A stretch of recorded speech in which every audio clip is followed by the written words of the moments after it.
ಹತ್ಯೆಗೆ 3 ವರ್ಷಗಳಾಗಿದೆ. ಕಲಬುರಗಿ ಹತ್ಯೆ ಕೇಸ್ನಲ್ಲಿ ಇದುವರೆಗೂ 5ರನ್ನ ಬಂಧಿಸಿರೋದೇ ಈಗ ಸಾಧನೆ ಅಂತ ಹೇಳಲಾಗ್ತಿದೆ. ಇನ್ನು ಎಸ್ಐಟಿಯಿಂದ ಹಂತಕರ ಕುರಿತಂತ ವರದಿ ಸಿಐಡಿಗೆ ಹಸ್ತಾಂತರ ಆಗಿದೆ. ಸಿಐಡಿ ತಂಡಕ್ಕೆ 3 ವರ್ಷಗಳ ನಂತರ ಹಂತಕರ ಬಗ್ಗೆ ಮಾಹಿತಿ ಸಿಕ್ಕಿದೆ. ಜೈಲಲ್ಲೇ ಈಗ ಸಿಐಡಿ ತಂಡ ಹೇಳಿಕೆಗಳನ್ನ ಪಡ್ಕೊಂಡಿದೆ ಅನ್ನೋ ಮಾಹಿತಿ ಕೂಡ ಸಿಕ್ಕಿದೆ.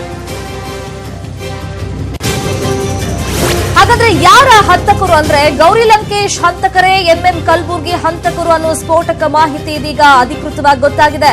ಗೌರಿ ಹತ್ಯೆಯ 5 ಹಂತಕರು ಕಲಬುರ್ಗಿ ಹತ್ಯೆಯಲ್ಲೂ ಕೂಡ ಪಾಲ್ಗೊಂಡಿದ್ರು ಅನ್ನೋದು ಈಗ ದೃಢಪಟ್ಟಿದೆ. ತನಿಖೆಯಿಂದ ಹತ್ಯೆಯಲ್ಲಿ ಭಾಗಿಯಾಗಿರೋದು ದೃಢಪಟ್ಟಿದೆ. ಅಮೋಲ್ ಕಾಳೆ, ಅಮಿತ್ ದೆಗ್ಬೇಕರ್, ಹಾಗೇನೆ ರಾಜೇಶ್ ಬಂಗೇರ, ಅಮಿತ್ ಬದ್ದಿ, ಹಾಗೇನೆ ಗಣೇಶ್ ಮಿಸ್ಕಿನ್ ಹಂತಕರು ಅಂತ ಈಗ ಅವ್ರ ಬಗ್ಗೆ ಮಾಹಿತಿ ಸಿಕ್ಕಿದೆ. ಆಲ್ರೆಡಿ ಈಗ ಎಸ್ಐಟಿ ಏನೆಲ್ಲ ಡೀಟೇಲ್ಸ್ ಕಲೆಕ್ಟ್ ಮಾಡಿತ್ತು ಗೌರಿ ಲಂಕೇಶ್ ಹತ್ಯೆ ಪ್ರಕರಣದಲ್ಲಿ, ಅದನ್ನೆಲ್ಲ ಸಿಐಡಿ ತಂಡಕ್ಕೆ ಹಸ್ತಾಂತರ ಮಾಡಿದೆ. ಅಮೋಲ್ ಕಾಳೆ, ಅಮಿತ್, ರಾಜೇಶ್, ಹಾಗೇನೆ ಗಣೇಶ್ ಮಿಸ್ಕಿನ್, ಹಾಗೇನೆ ಅಮಿತ್ ಬದ್ದಿ ಅಂತ.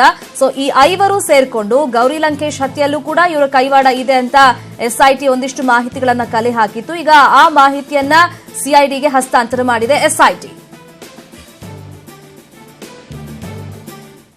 ಹಾಗಾದ್ರೆ ಈ ಆರೋಪಿಗಳು ಯಾರು, ಇವರ ಪಾತ್ರ ಏನು? ಮೊದಲನೇದಾಗಿ ನೋಡೋಣ. ಅಮೋಲ್ ಕಾಳೆ, ಈತನ ಹೆಸರು ಗೌರಿ ಲಂಕೇಶ್ ಹತ್ಯೆಯಲ್ಲಿ ಕೇಳಿ ಬಂದಿತ್ತು. ಗೌರಿ ಹತ್ಯೆಯ ಮಾಸ್ಟರ್ ಮೈಂಡ್ ಈತ. ಮಹಾರಾಷ್ಟ್ರ ಮೂಲ ಈತ. Mechanical engineer. ಧಾರ್ಮಿಕ ಸಂಘಟನೆಯೊಂದರಲ್ಲಿ ಈತ ತನ್ನನ್ನು ತಾನು ಗುರುತಿಸಿಕೊಂಡಿದ್ದ ಅನ್ನೋ ಮಾಹಿತಿ ಸಿಕ್ಕಿದೆ. ಪ್ರಗತಿಪರ ಚಿಂತಕರೇ ಈತನ ಟಾರ್ಗೆಟ್ ಆಗ್ತಾ ಇದ್ರು. 2014ರ ಸಮಯದಲ್ಲಿ ಪುಣೆ ಹಾಗೇನೆ ಗೋವಾದಲ್ಲಿ ಈತ ವಿಶೇಷ ತರಬೇತಿಯನ್ನ ಪಡ್ಕೊಂಡು ಬಂದಿದ್ದ. ಮೇ 21ರಂದು ದಾವಣಗೆರೆಯಲ್ಲಿ ಕಾಳೆಯನ್ನ ಪೊಲೀಸರು ಅರೆಸ್ಟ್ ಮಾಡ್ಕೊಂಡು ಕರ್ಕೊಂಡ್ಬಂದ್ರು. ಇನ್ನು ಅಮಿತ್ ದೆಗ್ಬೇಕರ್ ಈತ ಯಾರು ಅಂದ್ರೆ ಅಮೋಲ್ ಕಾಳೆಯ ರೈಟ್ ಹ್ಯಾಂಡ್ ರೀತಿ ಈತ ಕೆಲಸ ಕಾರ್ಯಗಳನ್ನ ಮಾಡ್ತಾ ಇದ್ದ. ಪುಣೆಯಲ್ಲಿ ರಿಯಲ್ ಎಸ್ಟೇಟ್ ವ್ಯವಹಾರ ಮಾಡ್ತಾ ಇದ್ದ. ಕಾಳೆಯಿಂದ ಶಸ್ತ್ರಾಸ್ತ್ರ ತರಬೇತಿಯನ್ನ ಈತ ಪಡ್ಕೊಂಡಿದ್ದ. ಇನ್ನು ಗೌರಿ ಮನೆ ಬಳಿ ಚಲನವಲನಗಳ ಬಗ್ಗೆ ಈತನೇ ನಿಗಾ ವಹಿಸ್ತಾ ಇದ್ದು. ಕಾಳೆ ಗುರುತಿಸಿಕೊಂಡಿದ್ದ ಸಂಘಟನೆಯಲ್ಲಿ ಈತನೂ ಕೂಡ ಇದ್ದ. 21ನೇ ತಾರೀಕು ದಾವಣಗೆರೆಯಲ್ಲಿ ಈತನ ಬಂಧನ ಆಗಿತ್ತು. ಇನ್ನು ಪರಶುರಾಮ ವಾಗ್ಮೋರೆ, ಗೌರಿಗೆ ಎದೆಗೆ ಗುಂಡಿಟ್ಟು ಹೊಡೆದಿದ್ದ ಹಂತಕ ಈತ. ಮೂಲತಃ ವಿಜಯಪುರ ಜಿಲ್ಲೆಯವನೀತ. ವಿಜಯಪುರದ ಅರಣ್ಯ ಪ್ರದೇಶದಲ್ಲಿ ಶಸ್ತ್ರಾಸ್ತ್ರ ತರಬೇತಿಯನ್ನ ಈತ ಮಾಡ್ಕೊಳ್ತಾ ಇದ್ದ. ಜೂನ್ 7ನೇ ತಾರೀಕು ವಿಜಯಪುರದಲ್ಲಿ ವಾಗ್ಮೋರೆ ಬಂಧನವನ್ನ ಎಸ್ಐಟಿ ಅಧಿಕಾರಿಗಳು ಅಲ್ಲಿಗೆ ಹೋಗಿ ಆತನನ್ನ ಬೆಂಗಳೂರಿಗೆ ಕರ್ಕೊಂಡ್ ಬಂದಿದ್ರು. ಅದಾದ್ಮೇಲೆ ಸಾಕಷ್ಟು ವಿಚಾರಣೆಯನ್ನ ಕೂಡ ಮಾಡಿದ್ರು. ಇನ್ನು ಪ್ರವೀಣ್ ಅಲಿಯಾಸ್ ಸುಜಿತ್ ಅಂತ ಅಮೋದ್ ಕಾಳೆಯ ಬ್ಲೂ ಬಾಯ್ ಈತ. ಶಿಕಾರಿಪುರದ ಕಪ್ಪನಹಳ್ಳಿ ಗ್ರಾಮ ಈತನ ಮೂಲತಃ ಆತನ ಊರು. ಇನ್ನು ಹೊಟ್ಟೆ ನವೀನನ್ನ ಕಾಳೆಗೆ ಪರಿಚಯ ಮಾಡಿಸಿಕೊಟ್ಟವನೇ ಇವನು ಅಂತ ಗೊತ್ತಾಗಿದೆ. ಮೇ 15ನೇ ತಾರೀಕು ಪ್ರವೀಣ್ ಅಲಿಯಾಸ್ ಸುಜಿತ್ ಈತನನ್ನ ಬಂಧನ ಮಾಡಿದ್ದಾರೆ ಎಸ್ಐಟಿ ಅಧಿಕಾರಿಗಳು. ಉಡುಪಿಯಲ್ಲಿ ಈತನನ್ನ ಅರೆಸ್ಟ್ ಮಾಡ್ಕೊಂಡು ಕರ್ಕೊಂಡ್ ಬಂದಿದ್ದಾರೆ. ಪ್ರವೀಣ್ ಅಲಿಯಾಸ್ ಸುಜಿತ್ ಅಂತ. ಇನ್ನು ಮನೋಹರ್ ಎಡವೆ ಅಂತ ಅಮೋಲ್ ಕಾಳೆ ಹಾಗೇನೆ ದಿಗ್ಬೇಕರ್ಗೆ ಈತ ಪರಿಚಿತನಾಗಿದ್ದ. ಎಡವೆ ವಿಜಯಪುರದ ರತ್ನಾಪುರ ಗ್ರಾಮದ ನಿವಾಸಿ ಇದ್ದ. ಇನ್ನು ಜಾಲಕ್ಕೆ ಹುಡುಗರನ್ನ ಈತ ಕರ್ಕೊಂಡ್ ಬರ್ತಿದ್ದ. ಒಂದು ಸಂಘಟನೆಯನ್ನ ಕ್ರಿಯೇಟ್ ಮಾಡೋದಕ್ಕೆ ಹುಡುಗರನ್ನೆಲ್ಲ ಈತ ಕರ್ಕೊಂಡ್ ಬರ್ತಿದ್ದ. ಮೇ 21ನೇ ತಾರೀಕು ದಾವಣಗೆರೆಯಲ್ಲಿ ಈತನನ್ನ ಎಸ್ಐಟಿ ಅರೆಸ್ಟ್ ಮಾಡಿಕೊಂಡು ಕರ್ಕೊಂಡ್ ಬಂದಿದೆ. ಇನ್ನು ಗಣೇಶ್ ಮಿಸ್ಕಿನ್, ಹುಬ್ಬಳ್ಳಿ ಮೂಲದ ಮಿಸ್ಕಿನ್ ಈತ. ಅಗರಬತ್ತಿ ಕಾರ್ಖಾನೆಯಲ್ಲಿ ಕೆಲಸವನ್ನ ಮಾಡ್ತಾ ಇದ್ದ. ವಾಗ್ಮೋರೆಯನ್ನ ಅಂದ್ರೆ ಬೈಕ್ ಸವಾರ ಈತ. ಜುಲೈ 20ನೇ ತಾರೀಕು ಹುಬ್ಬಳ್ಳಿಯಲ್ಲಿ ಈತನನ್ನ ಬಂಧಿಸಲಾಗಿತ್ತು. ವಾಗ್ಮೋರೆಯನ್ನ ಈತ ಕೂರಿಸ್ಕೊಂಡು ಬಂದಿದ್ದ ಅಂತ ಈತನ ಮೇಲೆ ಗಂಭೀರ ಆರೋಪ ಇರೋದು. ಇನ್ನು ಅಮಿತ್ ಬದ್ದಿ ಅಂತ ಗಣೇಶ್ ಮಿಸ್ಕಿನ್ ಬಾಲ್ಯ ಸ್ನೇಹಿತ ಈತ. ಸ್ಥಳೀಯ ಧಾರ್ಮಿಕ ಸಂಘಟನೆಯ ಕಾರ್ಯಕರ್ತನಾಗಿ ಕೆಲಸ ಮಾಡ್ತಾ ಇದ್ದ. ಇನ್ನು ಕಾಳೆ ಹಾಗೇನೆ ಅಮಿತ್ಗೆ ವಾಹನಗಳ ವ್ಯವಸ್ಥೆಯನ್ನ ಈತನೇ ಮಾಡಿಕೊಡ್ತಾ ಇದ್ದಿದ್ದು ಅಂತ ಈಗ ತನಿಖೆ ವೇಳೆ ಬಹಿರಂಗ ಆಗಿದೆ. ಜುಲೈ 20ನೇ ತಾರೀಕು ಹುಬ್ಬಳ್ಳಿಯಲ್ಲಿ ಈತನನ್ನ ಬಂಧಿಸಲಾಗಿದೆ. ಇನ್ನು ಮೋಹನ್ ನಾಯಕ್ ಸುಳ್ಯದ ಸಂಪಾಜಿ ಗ್ರಾಮದವನೀತ. ಶಸ್ತ್ರಾಸ್ತ್ರ ವ್ಯಾಪಾರದ ಜೊತೆಗೆ ಆಯುರ್ವೇದ ವೈದ್ಯ ಕೂಡ ಈತ ಆಗಿದ್ದ. ಕುಂಬಳಗೋಡು ಬಳಿ ಕ್ಲಿನಿಕ್ ಅನ್ನ ಕೂಡ ಈತ ಇಟ್ಕೊಂಡಿದ್ದ.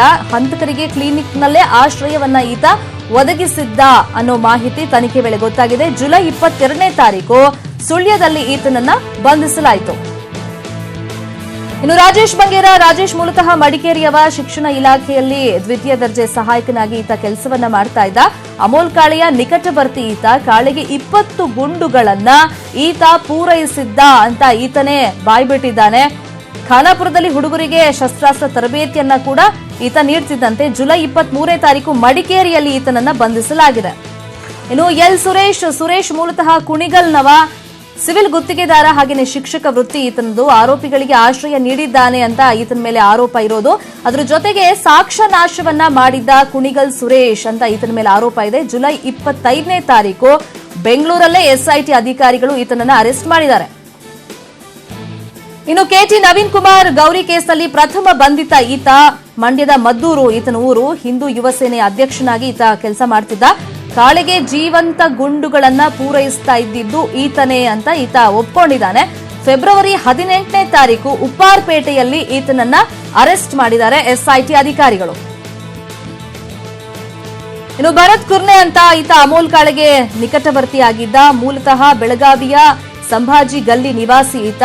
ತರಕಾರಿ ಮಾರಾಟ, ಅದ್ರ ಜೊತೆಗೆ ಮೊಬೈಲ್ ಕ್ಯಾಂಟೀನ್ ಅನ್ನ ಈತ ನಡೆಸ್ತಾ ಇದ್ದ ಅಂತ ಗೊತ್ತಾಗಿದೆ. ಇನ್ನು ಶಸ್ತ್ರಾಸ್ತ್ರ ತರಬೇತಿಗೆ ಹಂತಕರಿಗೆ ಆಶ್ರಯವನ್ನ ಈತ ಕೊಡ್ತಾ ಇದ್ದಂತೆ. ಕುರ್ನೆ ಒಡೆತನದ ರೆಸಾರ್ಟ್ನಲ್ಲಿ ವಾಗ್ಮರಿಗೂ ಕೂಡ ಈತನೇ ತರಬೇತಿಯನ್ನ ಕೊಟ್ಟಿದ್ದು ಅನ್ನೋ ಆರೋಪ ಈತನ ಮೇಲಿದೆ. ಹಂತಕರಿಗೆ ಓಡಾಡೋಕೆ ಓಮ್ನಿ ವಾಹನವನ್ನ ಕೂಡ ಈತ ಸಪ್ಲೈ ಮಾಡ್ತಿದ್ದಂತೆ. ಬೆಳಗಾವಿಯಲ್ಲಿ ಕುರ್ನೆ ಬಂಧಿಸಲಾಗಿದೆ. ಎಸ್ಐಟಿ ಅಧಿಕಾರಿಗಳು ಈತನನ್ನ ಬಂಧಿಸಿದ್ರು.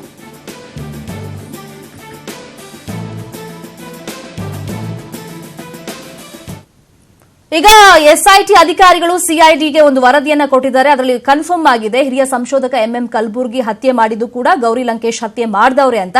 ಸೊ ಹಾಗಾದ್ರೆ ಎಸ್ಐಟಿ ಅಧಿಕಾರಿಗಳು ಸಿಐಡಿಗೆ ಏನೆಲ್ಲ ವರದಿಯನ್ನ ಕೊಟ್ಟಿದ್ದಾರೆ, ಈ ಬಗ್ಗೆ ಮತ್ತಷ್ಟು ಇನ್ಫಾರ್ಮೇಶನ್ ಕೊಡ್ತಾರೆ. ನ್ಯೂಸ್ ರೂಮ್ ಇಂದ ನೇರ ಸಂಪರ್ಕದಲ್ಲಿ ಜಾಯ್ನ್ ಆಗಿರುವಂತಹ ನಮ್ಮ ಕ್ರೈಮ್ ಹೆಡ್ ಮಂಜುನಾಥ್, ಸಾಕಷ್ಟು ಈಗ ಕುತೂಹಲ ಕೆರಳಿಸ್ತಾ ಇರೋದು ಇದೆ. ಯಾಕಂದ್ರೆ ಇಷ್ಟು ದಿನ ದೃಢ ಪಡುತ್ತಾ, ಯಾವಾಗ ಪಡುತ್ತೆ, ಏನೆಲ್ಲ ಮಾಹಿತಿ ಎಸ್ಐಟಿ ಅಧಿಕಾರಿಗಳು ಸಿಐಡಿಗೆ ಕೊಡ್ತಾರೆ ಅಂತ ಸಾಕಷ್ಟು ಕುತೂಹಲ ಇತ್ತು. ಆ ಕೆಲಸ ಈಗ ಆಗಿದೆ. ಅಧಿಕೃತವಾಗಿ ಎರಡೂ ಹತ್ಯೆ ಮಾಡಿದವರು ಇದೇ ಆರೋಪಿಗಳು 5 ಜನ ಅಂತ ಗೊತ್ತಾಗಿದೆ. ಹಾಗಾದ್ರೆ ಎಸ್ಐಟಿ ಅಧಿಕಾರಿಗಳು ಸಿಐಡಿಗೆ ಏನೆಲ್ಲ ಮಾಹಿತಿ ಕೊಟ್ಟಿದ್ದಾರೆ ಮಂಜುನಾಥ್? ಶರ್ಮಿತಾ, ಈ ಪ್ರಕರಣ ಅಂದ್ರೆ ಇವತ್ತು ಎಂಎಂ ಕಲಬುರ್ಗಿ ಅವರ ಹತ್ಯೆಗೆ ಇವತ್ತು 3ನೇ ವರ್ಷ. ಈ ಸಂದರ್ಭದಲ್ಲಿ ಅಂದ್ರೆ ಕಳೆದ 2 ವರ್ಷಗಳು ಕೂಡ ನಾವು ಹೇಳ್ತಾ ಇದ್ವಿ ಹಂತಕರನ್ನ ಬಂಧಿಸಬೇಕು, ಅವ್ರು ಎಲ್ಲಿದ್ದಾರೆ ಅಂತ ಗುರುತು ಹಚ್ಚಬೇಕು, ಮತ್ತೆ ಅವರಿಗೆ ಪನಿಷ್ಮೆಂಟ್ ಆಗಬೇಕು ಅಂತ. ಕಳೆದ 2 ವರ್ಷಗಳು ಕೂಡ ಈ ದಿನ ಎಲ್ಲರೂ ಹೋಗಿ ಮುಖ್ಯಮಂತ್ರಿಗಳನ್ನ ಭೇಟಿ ಆಗೋದು, ಗೃಹ ಸಚಿವರನ್ನ ಭೇಟಿ ಆಗೋದು, ಒತ್ತಾಯ ಮಾಡೋದು, ಅವ್ರ ಮನೆಯವ್ರ ಕಡೆಯಿಂದ ಒತ್ತಾಯ ಮಾಡೋದು, ಇವೆಲ್ಲವನ್ನು ಕೂಡ ನೋಡ್ಕೊಂಡ್ ಬಂದ್ವಿ. ಆದ್ರೆ ಈ 3ನೇ ವರ್ಷ ಏನಿದೆ ಇವತ್ತಿಗೆ ಕರೆಕ್ಟ್ ಆಗಿ ಆಗಸ್ಟ್ 30ನೇ ತಾರೀಕು. ಸೊ ಅಂದ್ರೆ 5 ಜನ ಹಂತಕರು ಇವರೇ ಅನ್ನುವಂಥದ್ದನ್ನ ನಮ್ಮ ತನಿಖಾ ತಂಡ ಅಂದ್ರೆ ಕರ್ನಾಟಕದ ತನಿಖಾ ತಂಡ ಇದನ್ನು ಹೆಮ್ಮೆಯಿಂದ ಹೇಳಬೇಕಾದಂತ ವಿಷಯ ಕೂಡ. ಕರ್ನಾಟಕದ ತನಿಖಾ ತಂಡ 5 ಜನ ಇವರು ಇದ್ದಾರೆ ಅನ್ನುವಂಥದ್ದು ಕೂಡ ಪತ್ತೆ ಹಚ್ಚಿದೆ.